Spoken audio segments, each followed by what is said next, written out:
നമസ്കാരം. VBCയുടെ വർത്തമാനം പ്രോഗ്രാം ആരംഭിക്കുകയാണ്. ഇന്ന് വർത്തമാനം പ്രോഗ്രാമിൽ സാധാരണക്കാരനായ ഒരു പൊതുപ്രവർത്തകനെയാണ് പരിചയപ്പെടുത്തുന്നത്. ശ്രീ AU ചാക്കോ ആറ്റുപള്ളി, വഴിത്തല സ്വദേശിയാണ്. പൗരാവകാശ സംരക്ഷണ സമിതിയുടെ പ്രസിഡൻ്റായി പ്രവർത്തിച്ചു വരുന്നു. ഇദ്ദേഹത്തെക്കുറിച്ച് പറഞ്ഞു കഴിഞ്ഞാൽ തൊടുപുഴയിൽ വർഷങ്ങളോളം ട്യൂഷൻ രംഗത്ത് ശ്രദ്ധേയമായ സാന്നിധ്യമായിരുന്നു. വിദ്യാഭ്യാസം നല്ല രീതിയിൽ നടത്തിയെങ്കിലും കോഴ്സ് പൂർത്തിയാക്കാനല്ലാതെ അത് പാസ്സായി നല്ലൊരു ജോലി സമ്പാദിക്കുവാനുള്ള ഭാഗ്യമോ ദൗർഭാഗ്യമോ ഉണ്ടായിട്ടില്ല. തൊടുപുഴ ന്യൂമാൻ കോളേജിൽ നിന്നും BSc കെമിസ്ട്രി കോഴ്സ് പൂർത്തിയാക്കി.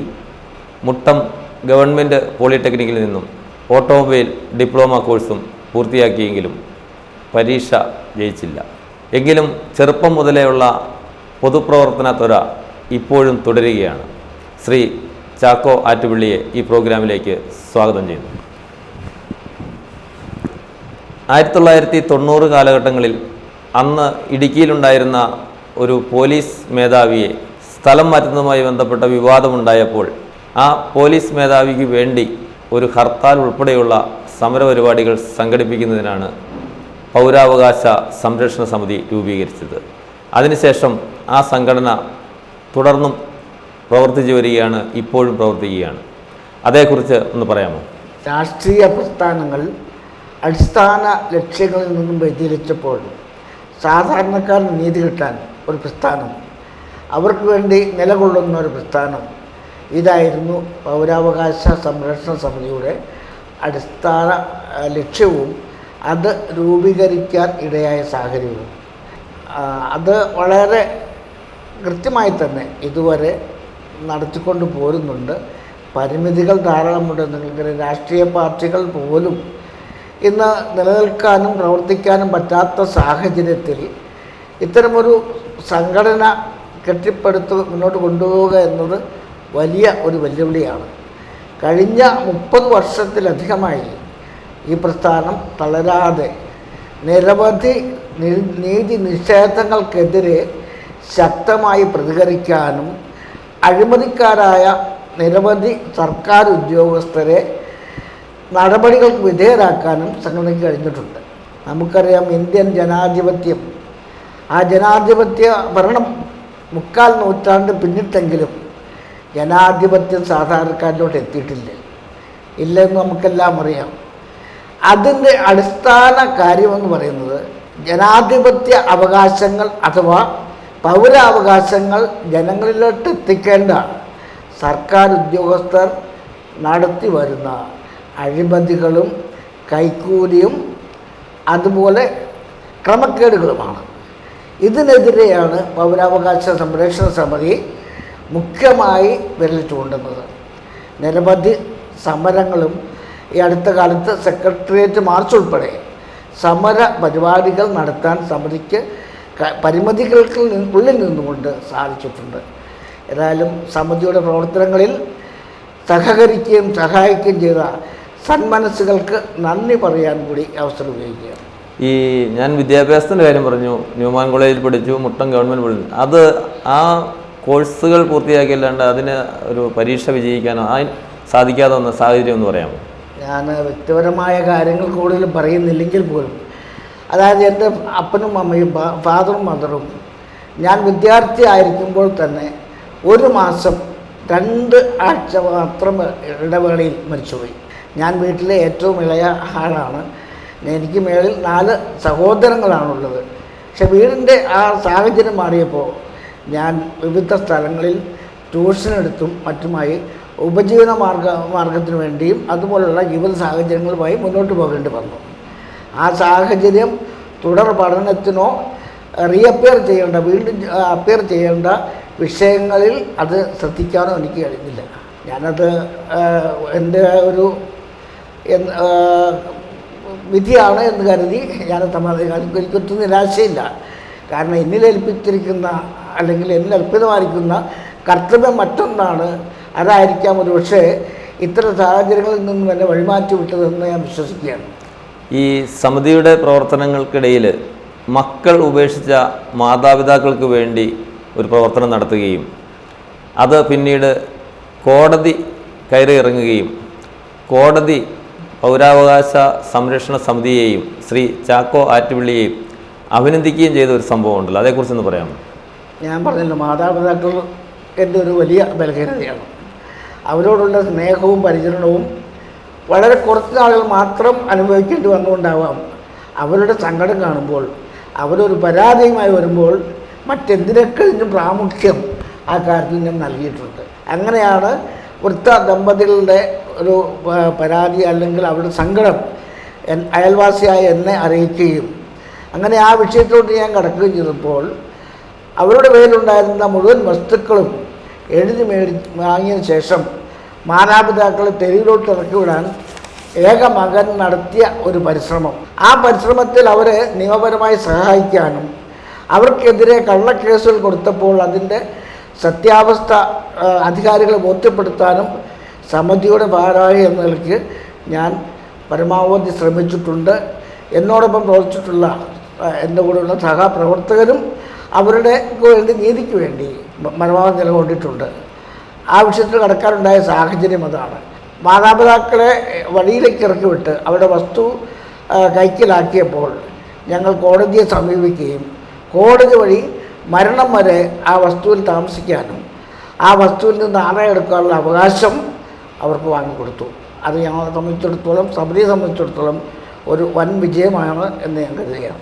ഈ സമ്പന്നനായ ഒരു മകനെതിരെ അദ്ദേഹത്തിൻ്റെ വീടിന് സമീപം വൃദ്ധ മാതാപിതാക്കളെ ഇറക്കിവിട്ട മകനെതിരെ പോസ്റ്റർ പതിക്കുകയും മകൻ എറണാകുളത്ത് മജിസ്ട്രേറ്റ് കോടതിയിൽ സമിതിക്കെതിരെ പരാതി കൊടുക്കുകയും ആ പരാതിയുടെ വിചാരണയ്ക്കിടയിൽ അല്ലെങ്കിൽ വിധി പറയുമ്പോൾ ആ മജിസ്ട്രേറ്റ് പറഞ്ഞ വാചകങ്ങളൊന്ന് പറയാമോ?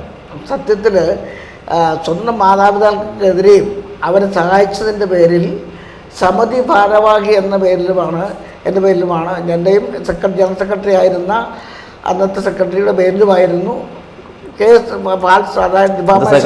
കൈതക്കോട് ജബ്ബാറായിരുന്നു അന്ന് സെക്രട്ടറി. അദ്ദേഹത്തിനെതിരെയും എറണാകുളം കോടതിയിൽ കേസ് ഫയൽ ചെയ്തു. മറ്റൊന്നിനുമായിരുന്നില്ല, ഞങ്ങളെ ബുദ്ധിമുട്ടിക്കുക, ഞങ്ങളെ ഏതെങ്കിലും തരത്തിൽ ഈ ഉദ്യമങ്ങളിൽ നിന്നും പിന്മാറ്റുക എന്നതായിരുന്നു സമ്പന്നനായ മകൻ്റെ ഉദ്ദേശം. അങ്ങനെയാണ് കോടതിയിൽ ആ വിഷയം എത്തേണ്ടി വന്നത്. ഏതായാലും ബഹുമാനപ്പെട്ട കോടതി ഞങ്ങളുടെ സത്യസ്ഥിതി മനസ്സിലാക്കുകയും ഞങ്ങളുടെ നല്ല ഉദ്ദേശത്തെ കാണുകയും ആ കോടതി ഞങ്ങളെ മുക്തകണ്ഠം പ്രശംസിക്കുകയുമാണ് ചെയ്തത്. സമിതിയുടെ ഇത്തരം പ്രവർത്തനങ്ങൾ ഈ കാലഘട്ടത്തിൽ വളരെ പ്രസക്തമാണ് എന്ന് കോടതി എടുത്തു പറഞ്ഞുകൊണ്ട് മകൻ കൊടുത്ത കേസ് തള്ളുകയാണ് ഉണ്ടായത്. അപ്പം പിന്നീട് ഈ മകനും മാതാപിതാക്കളും തമ്മിൽ ഉള്ള ആ ഒരു ഭിന്നത തുടരുന്നതിനാൽ ഒടുവിൽ ചാക്കോ സാറിൻ്റെ ഭവനത്തിലാണ് ഈ വൃദ്ധ ദമ്പതികൾ താമസിച്ചതെന്നും അവിടെ വെച്ചാണ് മരണം സംഭവിച്ചതെന്നും പറഞ്ഞു. അതിനെക്കുറിച്ചൊന്ന് പറയാമോ? അതായത് മാതാപിതാക്കൾ ആർട്ടിക സഹജമായ രോഗം കൊണ്ട് മൂവാറ്റുപുഴ ഹോസ്പിറ്റലിൽ ചികിത്സയിൽ ICUലായിരുന്നു രണ്ടുപേരും. ആ സമയത്ത് മകൻ അവിടെ വരികയും അവരെ സഹായിച്ചതിൻ്റെ പേരിൽ ഞാനുമായി ശാരീരികമായി ഉപദ്രവത്തിന് വരികയും ചെയ്തു. ആ സംഭവം ഏതായാലും അന്നത്തെ ഡോക്ടർ, അവിടെ ഹോസ്പിറ്റൽ ഡോക്ടർ ഇടപെട്ട് മകനെ അവിടെ നിന്നും പോലീസിനെ ഉപയോഗിച്ച് മാറ്റി. ആ സംഭവത്തോടു കൂടി ഈ മാതാപിതാക്കൾ ഭയപ്പെട്ടു. അവരെന്നോട് പറഞ്ഞു, ഞങ്ങൾക്ക് ചാക്കോച്ചൻ മാത്രമേ ഉള്ളൂ ആശ്രയമായി, ഞങ്ങളെ മരണം വരെ ഉപേക്ഷിക്കരുത്, അതുകൊണ്ട് ഞങ്ങൾ ചാക്കോച്ചൻ്റെ അടുത്തേക്ക് വരികയാണ്, ഇനി ഞങ്ങളിവിടെ താമസിക്കുന്നില്ല, ഇവിടെ ഞങ്ങൾക്ക് ആരും സഹായമില്ല എന്ന് പറഞ്ഞുകൊണ്ട് അദ്ദേഹം തന്നെ, അന്ന് അദ്ദേഹത്തിന് അത്യാവശ്യം നടക്കാനൊക്കെ പറ്റുമായിരുന്നു, അങ്ങനെ മുതലക്കൂടത്ത് വന്ന് എന്നെ വീടിനടുത്ത് തന്നെ ഒരു ചെറിയ വീടെടുത്ത് അവരെ രണ്ടുപേരെയും മരണം വരെ ഞാൻ വളരെ നല്ല രീതിയിൽ എന്നിൽ അർപ്പിച്ച ആ വിശ്വാസം പരമാവധി ഞാൻ പാലിച്ചു എന്നുള്ള ആ ചാരിതാർത്ഥ്യം എനിക്കിപ്പോഴും ഉണ്ട്. മുതലക്കുളം പള്ളിയിലാണ് രണ്ടുപേരെയും കബറടക്കം നടത്തിയത്. അവരെ ശുശ്രൂഷിക്കാനും അവർക്ക് എന്ത് ഇല്ലാതെ പോയി അത് നൽകുവാനും എനിക്ക് കഴിഞ്ഞു എന്നതിൻ്റെ വളരെ ഒരു ചാരിതാർത്ഥ്യം എനിക്കുണ്ട്. ആ സമിതിയുടെ പ്രവർത്തനത്തിൻ്റെ ഭാഗമായി ഞാനതിനെ കണ്ടു. ഇതുമായി ഇത്തരം പ്രവർത്തനവുമായി ബന്ധപ്പെട്ട് ഒരു വൃത്തമന്ദിരം ഞാൻ ആരംഭിച്ചെങ്കിലും സാമ്പത്തിക പരാധീനത കൊണ്ട് എനിക്കത് മുൻപോട്ട് കൊണ്ടുപോകാൻ കഴിഞ്ഞില്ല. ഏതായാലും ഞാൻ തുടങ്ങിയ ഉദ്യമം ഇപ്പോഴും കരുണാലയം എന്ന പേരിൽ ബഹുമാനപ്പെട്ട സിസ്റ്റേഴ്സ് ഏറ്റെടുത്ത് അത് നടത്തുന്നുണ്ട്. സമ്പന്നരായ മാതാപിതാക്കളെ സമ്പന്നനായ മകൻ പുറത്താക്കിയപ്പോൾ പാവപ്പെട്ടവനായ ചാക്കോച്ചൻ അവരെ സംരക്ഷിച്ചു. അതാണ് ഈ സമിതിയുടെ ഇത്രയും നാളത്തെ പ്രവർത്തനത്തിനിടയിൽ ഏറെ ശ്രദ്ധേയമായ കാര്യം. ഇനി അതുമായിട്ട് ബന്ധപ്പെട്ടാണല്ലോ പിന്നീട് ഇപ്പോൾ നവകേരള സദസ്സിലൊരു പരാതി കൊടുത്തത്.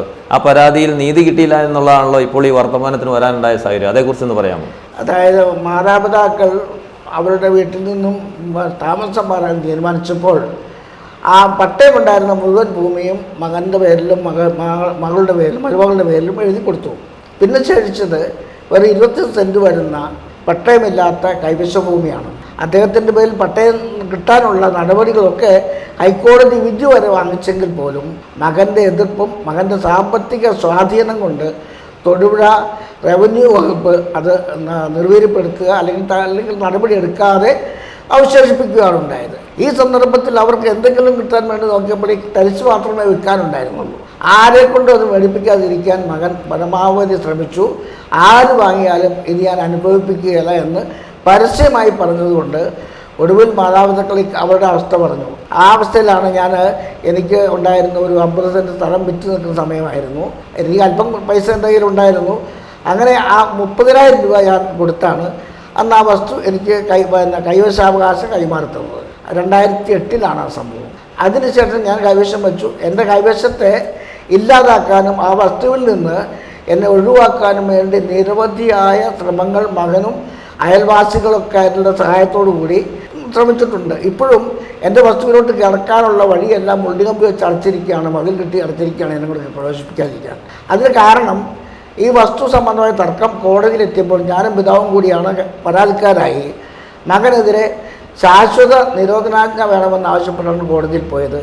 2016 OS 174/2010 എന്ന നമ്പറിൽ എനിക്ക് അനുകൂലമായി കോടതി വിധിക്കുകയും മകനോട് എൻ്റെ വസ്തുവിൽ പ്രവേശിക്കരുതെന്നും എൻ്റെ വസ്തുവിലെ കൃഷി കാര്യങ്ങൾ തടസ്സപ്പെടുത്തരുതെന്നും അനാവശ്യ നഷ്ടങ്ങൾ വരുത്തരുതെന്നും പറഞ്ഞു എന്ന് ആജ്ഞാപിച്ചുകൊണ്ട് വിധിയായി. ആ വിധിക്കെതിരെ AS 80 എന്ന പേരിൽ 2016 മകൻ ജില്ലാ കോടതിയിൽ അപ്പീൽ നൽകി. ആ അപ്പീലും ജില്ലാ കോടതി തള്ളിക്കളഞ്ഞു. അങ്ങനെ പൂർണ്ണമായി ഇതിനു മുൻപ് നടത്തിയ പല പരാതിയിൽ ജില്ലാ കളക്ടർ ഉൾപ്പെടെ പരാതി തള്ളിക്കളയുകയും അത് അന്തിമമാകുകയും ചെയ്തതാണ്. അതിന് ശേഷം ഈ കേസും ASഉം അതായത് അപ്പീൽ കേസും കോടതി തള്ളി. അങ്ങനെ എൻ്റെ വസ്തുവിൻ്റെ പൂർണ്ണ അവകാശം നിലനിൽക്കുകയാണ്. 2018 മകൻ വിറ്റ് വസ്തു വാങ്ങിച്ച തൊടുപുഴയുള്ള ഒരു വലിയ കോൺട്രാക്ടർ അദ്ദേഹം കൂടി ചേർന്ന് എൻ്റെ വസ്തുവിൽ അതിക്രമിച്ച് കയറി ഏതാണ്ട് 12 തേക്ക് തടി ഉൾപ്പെടെ 40 മുകളിൽ വണ്ണം ഉണ്ടായിരുന്നു. ഉദ്ദേശം 2 ലക്ഷം രൂപയിൽ മുകളിൽ വില കിട്ടാവുന്ന ആ തടികൾ വെട്ടിമാറ്റി. അതുപോലെ JCB ഉപയോഗിച്ച് ഒന്നാം പ്രതിയുടെ സ്വന്തം JCB ഉള്ള ആളാണ് അദ്ദേഹം. ആ JCB ഉപയോഗിച്ച് 4 അടി ആഴത്തിൽ മണ്ണ് മാറ്റി കുറ്റികൾ പറിച്ച് തെളിവ് നഷ്ടപ്പെടുത്തി. ആ കേസാണ് തൊടുപുഴ പോലീസ് അന്വേഷിച്ചത്. ആദ്യം പോലീസ് വളരെ ശക്തമായി കേസെടുത്തെങ്കിലും സാമ്പത്തിക സ്വാധീനത്തിൽ അകപ്പെട്ട പോലീസ് ഇത് 2 കോടതി വിധികൾ വഴി തീർപ്പാക്കിയ വസ്തുതർക്കം നിലനിൽക്കുന്നുണ്ടെന്നും അതുകൊണ്ട് ഇത് സിവിൽ നേച്ചറാണെന്നും പറഞ്ഞ് തൊടുപുഴ കോടതി തെറ്റായ റിപ്പോർട്ട് കോടതിയിൽ സമർപ്പിച്ചു തൊടുപുഴ പോലീസ്. അതിനെതിരെയാണ് ഞാൻ നവകേരള സദസ്സിൽ പരാതി കൊടുത്തത്. ആ പരാതിക്ക് മറുപടിയും തൊടുപുഴ പോലീസ് സ്വീകരിച്ച നടപടി ശരിയായിരുന്നു എന്നാണ്.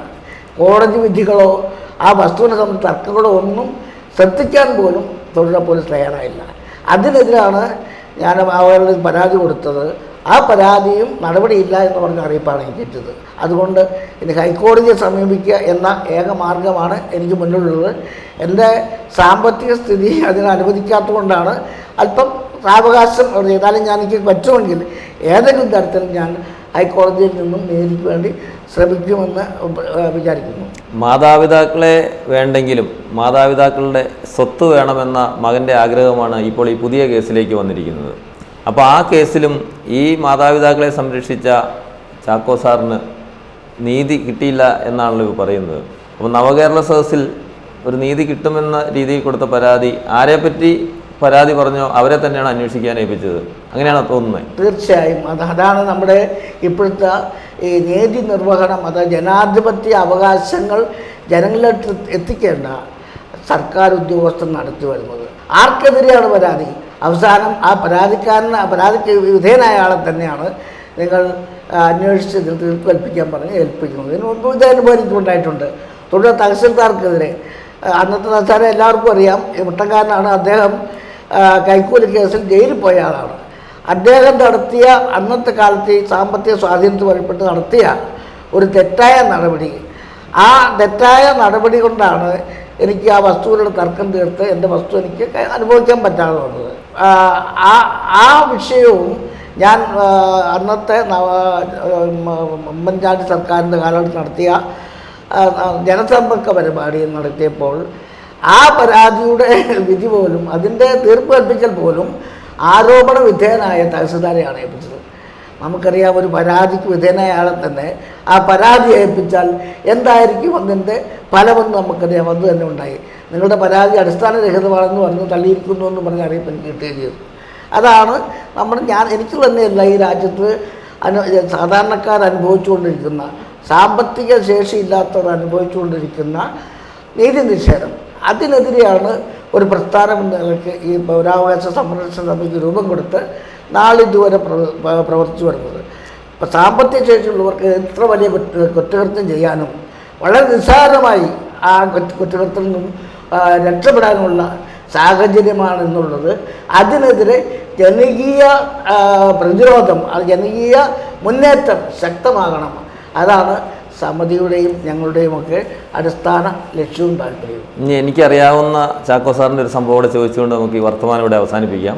ചാക്കോ സാറിന് ചെറിയ ആരോഗ്യ പ്രശ്നം ഉണ്ടായപ്പോൾ ഒരു ഓപ്പറേഷൻ വേണമെന്നൊരു ഹോസ്പിറ്റലുകാർ നിർദ്ദേശിക്കുകയും, അപ്പം ചാക്കോ സാറിൻ്റെ പഴയ സുഹൃത്തുക്കളെല്ലാം കൂടി ചെറിയൊരു ധനസഹായം സംഘടിപ്പിച്ച് തരികയും ചെയ്തു.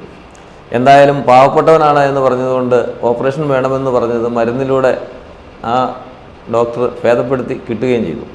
അപ്പോഴും ഈ സുഹൃത്തുക്കൾ സമാഹരിച്ച് തന്ന പണം ആ ഓണക്കാലത്ത് കുറേ പാവപ്പെട്ട വീടുകളിലേക്ക് കിറ്റായി കൊടുത്തു. അങ്ങനെ കൊടുക്കാൻ തോന്നിയതിൻ്റെ, ഈ പൈസ എടുക്കാതെ അത് കൊടുക്കാൻ തോന്നിയ ആ സംഭവത്തെക്കുറിച്ചൊന്ന് പറയാമോ? ഞാനൊരു തികഞ്ഞ ഈശ്വരവിശ്വാസിയാണ്. എനിക്ക് പോസ്റ്റ് വാച്ച് സംബന്ധമായി മൂത്ര തടസ്സം ഉണ്ടാവുകയും മെഡിക്കൽ കോളേജിൽ 2 പ്രാവശ്യം സർജറിക്ക് എഴുതുകയും ചെയ്തു, നിർദ്ദേശം നൽകുകയും ചെയ്തു. പക്ഷേ എനിക്ക് അന്നത്തെ സാഹചര്യത്തിൽ സർജറി നടത്താൻ പറ്റുന്ന സാഹചര്യമായിരുന്നില്ല. അതുകൊണ്ട് സർജറി കൂടാതെ അത് മാറ്റിക്കിട്ടാൻ വേണ്ടി ഈശ്വരവിശ്വാസത്തെ ഞാൻ പ്രാർത്ഥിച്ചു.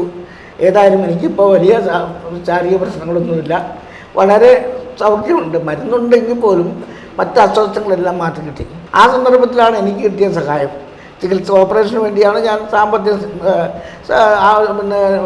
എനിക്ക് എൻ്റെ സുഹൃത്തുക്കൾ സമാഹരിച്ചു തന്നു. പക്ഷേ ഞാൻ ഓപ്പറേഷൻ വേണ്ടി വന്നില്ലല്ലോ. ആ പൈസ കൊറോണ കാലത്ത് പട്ടിണി കിടക്കുന്ന കുടുംബങ്ങൾക്ക് വേണ്ടി കിറ്റ് വാങ്ങി കൊടുക്കാൻ ഉപയോഗിച്ചു. അത് എൻ്റെ ഒരു കടമയാണെന്നാണ് ഞാൻ വിചാരിച്ചത്. അത് ഞാൻ ചെയ്തു. അതൊരു കുറവാണ് എന്ന് ഞാൻ ചിന്തിക്കുന്നത്. പുറമേ ആളുകൾ നോക്കുമ്പോൾ ചാക്കോ സാറിൻ്റെ നിറം കറുപ്പാണെങ്കിലും ഉള്ളിൽ നല്ല വെളുത്ത ഒരു മനസ്സാണ് എന്നുള്ളത് അറിയാവുന്നവർക്കറിയാം. പരിചയമില്ലാത്തവർക്ക് കാണുമ്പോൾ പിരിവൊക്കെ ആയിട്ട് നടക്കുന്ന ഒരു പൊതുപ്രവർത്തകൻ അല്ലെങ്കിൽ പൗരാവകാശ സംരക്ഷണ സമിതിയായിട്ട് നടക്കുന്നതാണ്. ചാക്കോ സാറിൽ ഒട്ടേറെ നന്മകളുണ്ട്, അത് അടുത്ത് അറിയാവുന്നവർക്കാണ്. അപ്പോൾ ഇത്രയും നേരം BBC വർത്തമാനത്തിൽ സഹകരിച്ചതിന് നന്ദി, നമസ്കാരം.